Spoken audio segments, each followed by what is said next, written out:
వందే మాత్రం. నేను మీ journalist Navatha. Welcome to R Voice. ఉగ్రవాదులకు ఊతమిస్తూ భారత సైన్యంపై నిందలేస్తున్న కాంగ్రెస్ నాయకుల సంచలన వ్యాఖ్యల వెనుక ఎంత కుట్రుందో తెలుసా?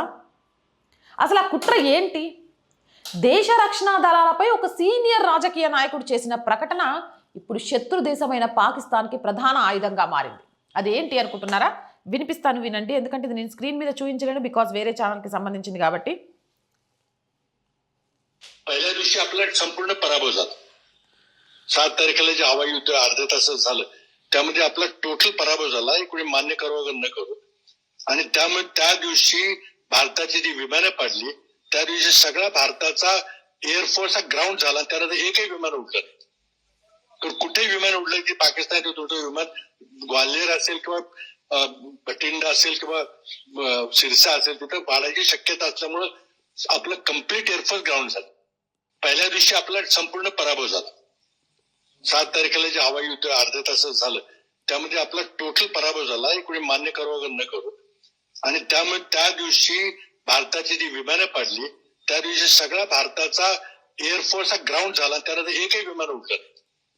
तर कुठेही विमान उडलं की पाकिस्तानात होतं विमान ग्वाल्हेर असेल किंवा बठिंडा असेल किंवा सिरसा असेल तिथं पाडायची शक्यता असल्यामुळे आपलं कम्प्लीट एअरफोर्स ग्राउंड झालं. पहिल्या दिवशी आपला संपूर्ण पराभव झाला.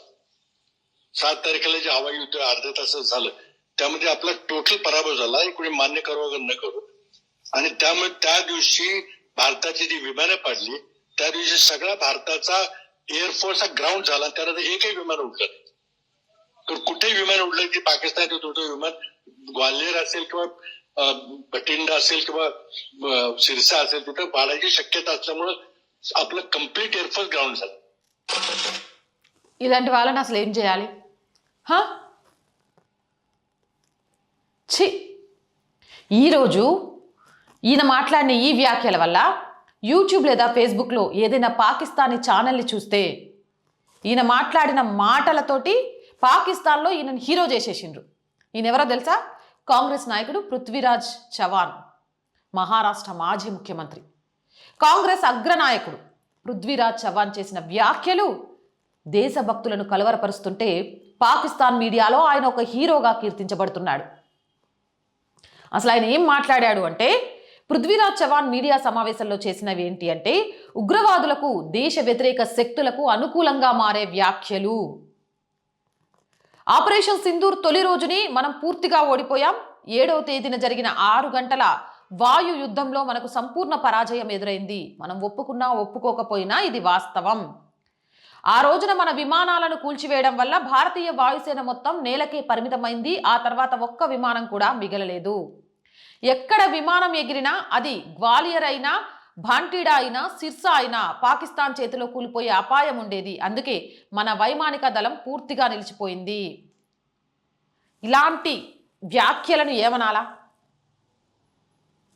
ఈయన మీద దేశద్రోహం కింద కేసు నమోదు చేసి దేశ బహిష్కరణ చెయ్యాలి. ఆపరేషన్ సింధూర్లో ఓడిపోయామా? కళ్ళు మూసుకుపోయినాయా? కళ్ళకు కామెర్లు వచ్చినాయా? ఏం మాట్లాడుతున్నారు? మరి ఇంత దారుణమా? మీకు బీజేపీ మీద కోపం ఉంటే, లేకపోతే మీకు అధికార కామం ఉంటే, ఆ కామం కోసం, ఆ కండరం కోసం ఏది పడితే అది మాట్లాడేస్తారా? దేశాన్ని, సైన్యాన్ని పదే పదే మీరు అవమానిస్తూ ఉంటే చూస్తూ ఊరుకోవాలా? లేకపోతే మీకు పాకిస్తాన్లో హీరో కావాలని ఉంటే పోండి అక్కడికి, ఆడ బతకండి. అది చేత కాదు. ఈడ కూర్చొని దేశాన్ని కించపరిచే మనస్తత్వంతో ఇలాంటి వ్యాఖ్యలు చేస్తూ పాకిస్తాన్ మీడియా గొప్పగా ప్రచారం చేస్తుంటే ఆనందంతో చిందులేస్తున్నావా? నీ మీద దేశంలో తీవ్ర ఆగ్రహం వ్యక్తమవుతుంది. భారత సైన్య ధైర్యాన్ని, విజయాలను, త్యాగాలను పూర్తిగా తోసేసి నిరాధారమైన ఓటమి ప్రకటన చేయడం ఏంటి అసలు? దీన్ని ఖండించాల్సిన అవసరం ఉందా లేదా?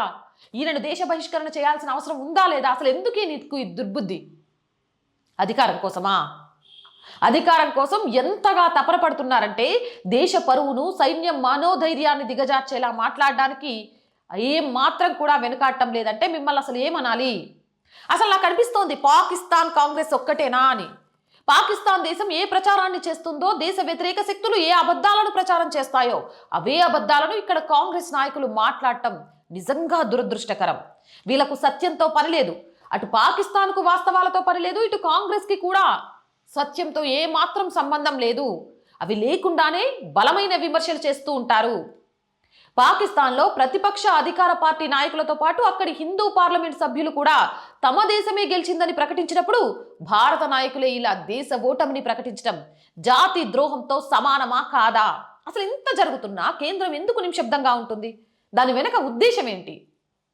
పాకిస్తాన్ కూడా నశించిపోతుంది, కాంగ్రెస్ కూడా అంతమంచునుంది అనే విమర్శల మధ్య ఈ మొత్తం వ్యవహారం కేంద్ర ప్రభుత్వం నిశ్శబ్ద వైఖరి వల్లే జరుగుతోందనే ఆరోపణ కూడా ఉంది. ఎవరు పడితే వారు ఏ ఆధారాలు లేకుండా ఇలాంటి అపవాదాలు వేస్తుంటే కేంద్రం ఏమాత్రం చర్యలు తీసుకోకపోవడం ఎందుకు? సైన్యంపై ప్రశ్నలు సంధించి దేశ ప్రతిష్టకు భంగం కలిగించేలా మాట్లాడే వారిపై తక్షణమే దేశద్రోహం కేసులు నమోదు చేయాలి. కానీ ఎందుకు అలా జరగడం లేదు? దేశ రక్షణ దళాల పట్ల నిర్లక్ష్యం వహించడం లేదా రాజకీయ కారణాల వల్ల ఇలాంటి వ్యాఖ్యలను ఉపేక్షించడం ఇది దేశ భవిష్యత్తుకే ముప్పు కలిగించే పెద్ద పొరపాటు అని విశ్లేషకులు కూడా హెచ్చరిస్తున్నారు. ఇలాంటి వ్యాఖ్యలు చేసిన నాయకులపై కఠినమైన చట్టపరమైన చర్యలు తీసుకోవాల్సిన ఆవశ్యకత ఉందా లేదా? ఈ విషయంలో కేంద్ర ప్రభుత్వం నిశ్శబ్దంగా ఉండడం వెనుక కారణాలు ఏమై ఉండొచ్చు నాకైతే అర్థం కావట్లేదు. కానీ ఈ పృథ్వీరాజ్ చవాన్ని వెంటనే దేశ బహిష్కరణ చేయాలి. అవునా కాదా? మీ అభిప్రాయం ఏంటి? కామెంట్ సెక్షన్లో పెట్టండి. మోర్ వీడియోస్ కోసం ఛానల్ వెంటనే సబ్స్క్రైబ్ చేయండి. అండ్ వీడియో చూస్తున్న ప్రతి ఒక్కరికి రోజు చెప్తుంది అంటే ఆర్ వాయిస్ పొలిటికల్ రెండు మన ఛానల్సే. So please subscribe our channels. Content బాగుంది అనిపిస్తే లైక్ చేయండి, షేర్ చేయండి. అలాగే ఆర్థికంగా ఆర్ వాయిస్కి సపోర్ట్గా నిలవండి. ఆర్థికంగా సపోర్ట్ చేయాలంటే సబ్స్క్రిప్షన్ పక్కనే జాయిన్ అనే బటన్ ఉంది. 1 to 5 లెవెల్స్ ఉన్నాయి. ఏదో ఒక లెవెల్లో సపోర్ట్ చేయండి. లేదా స్క్రీన్ మీద గూగుల్ పే, ఫోన్పే ఉంది. లేదా అకౌంట్ డీటెయిల్స్ కూడా ఇచ్చాము, మీకు తోచిన సహాయాన్ని అందించవచ్చు. వ్యాపార ప్రకటనల కోసం 8328500576 నెంబర్ని సంప్రదించండి. జై హింద్, జై భారత్.